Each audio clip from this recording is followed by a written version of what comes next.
नमस्कार, मी अल्पना स्वागत करत आहे आपला चॅनल अद्विका क्रिएटिव्ह वर्ल्ड। वाळवण सिरीज चालू आहे आणि वाळवण सिरीजमध्ये आता दुसऱ्या क्रमांकावर आपण घेणार आहोत साबुदाणा पळी पापड, साबुदाणा बटाटा पळी पापड किंवा साधे साबुदाणा पळी पापड। तर रेसिपीला आपण सुरुवात करूयात। हे पहा, खूप छान पद्धतीने हे पळी पापड तयार होतात। खूप कमी वेळ, कमी कष्ट आणि खायला सुद्धा एकदम छान असे कुरकुरीत हे तयार होतात। तर आपण छान अशी रेसिपी करूयात आणि सांगा नक्की कमेंट करून कसे होतात ते। इथे मी 2 वाटीच्या प्रमाणामध्ये 2 वाटी किंवा अर्धा किलो साबुदाणा आदल्या रात्री पूर्ण रात्रभर भिजत घातलाय। थोडंसं जेवढं आपण खिचडीसाठी पाणी ठेवतो त्याच्यापेक्षा थोडंसं जास्त ठेवायचे, जेणेकरून साबुदाणा हा खूप सॉफ्ट भिजला जाईल आणि छान त्याला 2-3 वेळा धुवून घ्यायचं आहे मस्त, आणि मग तो रात्रभरासाठी भिजत ठेवायचा आहे। दुसऱ्या दिवशी सकाळी जेव्हा मी हा करायला घेतला त्यावेळेस खूप छान भिजला होता तो। हे पण मी तुम्हाला इथं एक दाखवते कसा भिजलाय, एकदम छान सॉफ्ट झालाय तो। आणि असाच आपल्याला पळी पापडसाठी साबुदाणा लागतो, किंवा आपण जे काही उन्हाळी कामं करतो, साबुदाण्याचे पदार्थ बनवतो, त्यासाठी अशा पद्धतीने साबुदाणा भिजवला की खूप छान पद्धतीने तो पदार्थ तयार होतो। तर हा खुल्ला करून घ्यायचा आहे व्यवस्थित, आणि आपण आता पुढची प्रोसेस करूयात। तर इथे 2 वाटी साबुदाणा घेतला होता, त्याच वाटीच्या प्रमाणामध्ये 6 वाटी पाणी घेतलं आहे। म्हणजेच काय, तर जेवढा आपण साबुदाणा घेऊ त्याच्या तिप्पट आपल्याला पाण्याचा इथे वापर करायचा आहे। तर इथे पाणी उकळायला ठेवलं होतं, पाण्याला छान अशी उकळी आली आहे आणि त्याच्यामध्ये चवीनुसार मीठ घालून घेतले। साधारणतः इथे मी 2 पोह्याचे चमचे एवढं मीठ वापरलेलं आहे। तुमच्या चवीनुसार तुम्ही मीठ कमी जास्त करू शकता। कुणाला खारट लागतं, कुणाला थोडंसं कमी लागतं, त्यानुसार टेस्ट तुम्ही कमी जास्त करू शकता। तर चिली फ्लेक्स आणि जिरी फ्लेवरसाठी आपण नंतर टाकणार आहोत। जर आत्ता टाकलं तर त्याचा रंग पाण्यामध्ये उतरतो आणि आपले पळी पापड हे रेडिश दिसतात, त्याच्यामुळे हे सगळ्यात शेवटी करून झाल्यावर टाकून घ्यायचे। एकदा पाण्याला छान उकळी आली की त्याच्यामध्ये साबुदाणा टाकून घ्यायचा आहे आणि कंटिन्युअसली मध्यम फ्लेमवरती, गॅस कुठेही कमी करायचा नाही आहे, कंटिन्युअसली हलवत राहायचं आहे। कारण काय होतं, साबुदाणा टाकल्यानंतर तो खाली पातेल्याला चिकटू शकतो। कधीही असे पदार्थ करत असताना स्टीलच्या भांड्यांचा वापर करायचा आहे, जेणेकरून त्या भांड्याचा अर्क त्या पदार्थामध्ये उतरू नये। तर स्टीलच्या भांड्याचा अर्क काही त्याच्यामध्ये उतरत नाही। ॲल्युमिनियमचा असेल तर तुम्ही पाहू शकाल की काळपट रंग येतो त्या पदार्थाला। तर शक्यतो ॲल्युमिनियमची भांडी वापरू नये, स्टीलचं भांडं वापरावं, जेणेकरून त्या भांड्याचा रंग त्याच्यामध्ये उतरला जाणार नाही।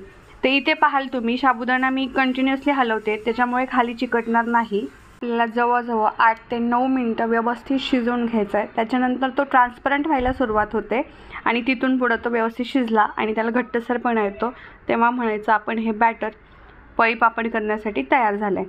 तर हा ओळखायचा कसा, साबुदाणा हा ट्रान्सपरंट व्हायला लागतो आणि त्याला घट्टसरपणा येतो, तेव्हा हा व्यवस्थित तयार होतो। आता हे छान तयार झालं आहे। आपण पहिले सगळ्यात आधी साधे पापड घालून घेऊयात।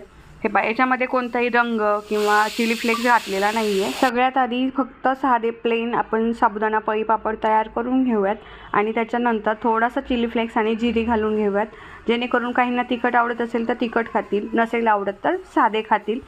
या पूर्ण व्हिडिओमध्ये जवळजवळ 3 रेसिपी कवर केलेल्या आहेत। एक साधे पळी पापड, एक तिखट पळी पापड आणि एक साबुदाणा बटाटा पळी पापड। तर व्हिडिओ शेवटपर्यंत नक्की पहा, जेणेकरून तुम्हाला त्याचे मेजरमेंट असेल किंवा कसं साहित्य वापरलं हे कळेल। तर आता आपण काय करूया, चिली फ्लेक्स आणि जिरी टाकून घेऊयात। अर्ध्या याचे साधे घालून घेतले, आता अर्ध्या याच्यामध्ये चिली फ्लेक्स आणि जिरी घालून पळी पापड टाकून घेऊयात। हे पळी पापड करताना कधीही गरम गरम पटकन घालावेत। काय होतं, थंड झाल्यानंतर साबुदाणा चिकटून राहतो किंवा फुगला जातो आणि त्याच्यामुळे ते पसरलं जात नाही। तर जेवढं गरम गरम तुम्हाला हे पळी पापड पटकन घालता येतील तर घालावे। याच्या प्लास्टिकच्या मोठी कॅरीबॅग असते, जी आपण साखरेसाठी किंवा मोठ्या 10 किलोच्या 20 किलोच्या असतात, तर अशा प्लास्टिकचे कागद भेटतात किंवा पिशव्या भेटतात, त्या कट करून अशा पिशव्यांवरती किंवा कागदावरती हे पळी पापड घालून घ्यायचे आहेत। तर अशा पद्धतीने साधे आणि तिखट पळी पापड केले। आता आपण पाहूयात साबुदाणा आणि बटाटा पळी पापड कसे करायचे। तर इथं 2 वाट्या साबुदाणा मी भिजत घातला अर्ध्या रात्री, आधीच्या प्रोसेससारखं सेम। त्याच्यासाठी 2 वाट्यांसाठी 2 मध्यम आकाराचे बटाटे घेतले, ते असे सोलून घ्यायचे आणि मोठ्या किसणीने किंवा खोबरं किसायच्या किसणीने त्याचा किस करून घ्यायचा आहे। बटाट्याचा किस करताना बटाटा उभा पकडायचा आहे, कारण आपण पळी पापड घालणार आहे, त्याची साईज मीडियम असणार आहे किंवा छोटी असणार आहे। तर त्यासाठी आपल्याला लांबट किसाची गरज नाही आहे, छोटा किस आपल्याला चालून जाणार आहे। तर अशा पद्धतीने कीस करून घ्यायचा आहे। तो साधारण 3 ते 4 वेळा पाण्याने स्वच्छ धुवून घ्यायचा आहे। त्याच्यामध्ये असणारा पिवळसरपणा स्टार्च निघून जावा याच्यासाठी 3 ते 4 वेळा तो व्यवस्थित धुतल्यानंतर त्याच पिळून घ्यायचं आहे आणि एका चाळणीमध्ये काढून ठेवायचं आहे। चाळणीमध्ये काढल्यानंतर पाणी गरम करायला ठेवायचं आहे। 2 वाट्या साबुदाणा, त्याच्यासाठी आता इथे 7 वाट्या पाणी घ्यायचं आहे, कारण आता बटाटेसुद्धा ॲड होणार आहेत आपले, त्याच्यामुळे 7 वाट्या पाणी इथे गरम व्हायला ठेवलं आहे। आणि बटाटासुद्धा इथे धुवून व्यवस्थित ठेवला आहे, तो पिळून एका चाळणीमध्ये काढून घ्यायचा आहे। इथे आपल्या बटाट्याचा किसही तयार झाला आहे आणि पाणीसुद्धा उकळतं आहे, तोपर्यंत साबुदाणा असा मोकळा करून घ्यायचा आहे। साबुदाणा मस्त भिजला आहे। काय होतं, काही काहींचे असे हे असतात की साबुदाणा पापडी तळून झाल्यानंतर ती दाताखाली चिकटते किंवा चिकट लागते, चावली जात नाही। तर याच्यासाठी महत्त्वाचं हेच आहे की साबुदाणा व्यवस्थित भिजलेला असावा आणि ज्यावेळी आपण तो शिजवून घेतो त्यावेळी तो ट्रान्सपरंट होईपर्यंत शिजवून द्यायचा आहे। जर तुम्ही असं अर्धवट शिजवून लगेच ते वाळवण घातलं तर ते नंतर चिकट होतात आणि दाताखाली ते चावले जात नाही किंवा व्यवस्थित खाता येत नाही। तर हा चिवट होण्याचा जो प्रॉब्लेम आहे तो तुम्हाला येऊ द्यायचा नसेल, तो व्यवस्थित शिजवून घेणे आणि व्यवस्थित भिजवणे हा त्याच्यावरचा उपाय आहे। पाण्यामध्ये मीठ आणि साबुदाणा टाकून व्यवस्थित हलवल्यानंतर बटाट्याचा कीस काढायला घ्यायचा आहे, कारण काय होतं, बटाट्याचा कीस आधी चाळणीमध्ये काढून ठेवला तर तो काळपट होऊ शकतो, म्हणून तो पाण्यातच ठेवायचा आहे आणि ऐन वेळेला टाकायचा आहे। 5 मिनटं व्यवस्थित साबुदाणा शिजल्यानंतर आता त्याच्यामध्ये बटाट्याचा जो कीस बनवला होता तो टाकून घ्यायचा आहे।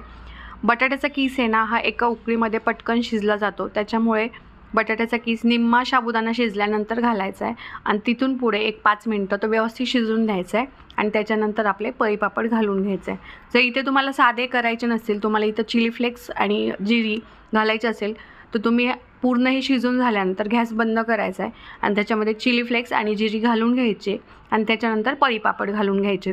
हे सुद्धा पळीपापड खूप छान लागतात, टेस्टी होतात। चिली फ्लेक्स काय होतं की जास्त तिखटही नसतो आणि कमीही नसतो, व्यवस्थित त्याची टेस्ट लागते आणि घशामध्ये ज्यावेळेस आपण तळून खातो त्यावेळेस त्याचा तिखटपणा असा उधळत नाही किंवा ठसका लागत नाही, म्हणून हा चिली फ्लेक्स वापरायचा। चिली फ्लेक्स नसेल तर तुम्ही हिरव्या मिरच्या बारीक चिरून वापरू शकता किंवा लाल मिरच्या थोड्याशा कुटून वापरल्या तरी चालतील। इथे जवळजवळ 10 मिनटं व्यवस्थित साबुदाणा आणि बटाटा शिजल्यानंतर त्याच्यामध्ये चिली फ्लेक्स आणि जिरी घालून घेतली। आता हे पळीपापड एका कागदावरती घालून घेऊयात। हे पण छान असं ट्रान्सपरंट साबुदाणा पण दिसतो आहे आणि बटाटासुद्धा शिजलेला आहे। तर एका पळीने अर्धीच पळी घेऊन हे पळीपापड घालायचे। अर्ध्या पळीमध्ये मीडियम साईजचे छान असे तयार होतात हे आणि खायलाही खूप टेस्टी लागतात। तर नक्की ट्राय करा आणि अर्ध्या तासामध्ये हे तयार होतात, साधारण अर्धा तास खूप होतो। तर हे अशा पद्धतीने सगळे पळीपापड घालून घ्यायचे आणि हे छान होतात मस्त। एकदा तुम्ही ट्राय करा, अर्ध्या तासामध्ये छान व्यवस्थित असे तयार होतात। तर एका व्हिडिओमध्ये 3 रेसिपी कव्हर करण्याचा प्रयत्न केलेला आहे। तर व्हिडिओ तुम्हाला आवडत असल्यास, रेसिपी आवडत असल्यास नक्की चॅनलला सबस्क्राईब करा, लाईक करा, शेअर करा, जेणेकरून जास्तीत जास्त लोकांपर्यंत पोहोचेल। आणि नक्की कमेंट करून सांगा, तुम्ही करा रेसिपी ट्राय आणि कमेंट करून सांगा कशी झाली ते। व्यवस्थित 2 दिवस सुकवून झाल्यानंतर अशा प्लास्टिकच्या कॅरी बॅगमध्ये बांधून ते अशा पेटीमध्ये किंवा डब्यामध्ये व्यवस्थित ठेवायचे, जेणेकरून हे वर्षभर खराब होणार नाहीत आणि हे हवेशीर ठिकाणीच ठेवायचे, अगदी एखाद्या कोपऱ्यामध्ये वगैरे ठेवायचे नाहीत, जेणेकरून ते वर्षभर टिकतील। Thank you for watching, like, share, subscribe.